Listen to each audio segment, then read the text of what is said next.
5. Most disastrous days in history. 5.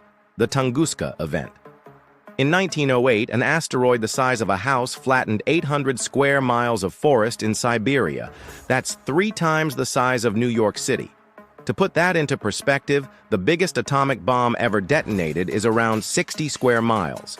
So this was one big explosion. 4. The Great Molasses Flood of Boston.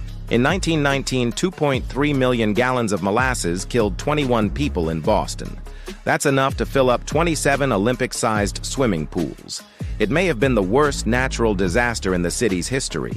The thick syrup from the tanks of the Boston Molasses Company spilled out into the streets after a storage tank failed.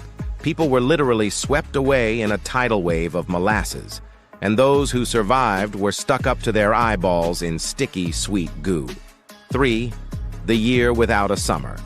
In 1816, a volcanic winter caused by the eruption of Mount Tambora led to widespread crop failure and an outbreak of disease.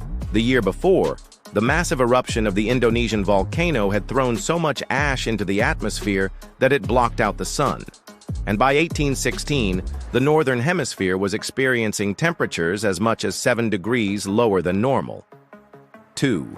The Dancing Plague of 1518. Mass hysteria broke out in the German town of Strasbourg when hundreds of people started dancing uncontrollably. They danced for weeks until they literally danced to death. Some historians believe it may have been a form of mass psychopathy, while others believe it was a deadly game of chicken. 1.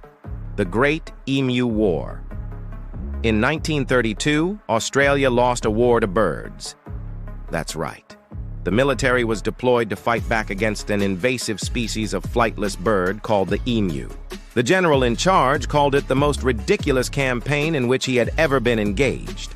The emus were able to outmaneuver the soldiers, and the military ended up losing. These days made 2020 look easy. Want part 2? Smash follow.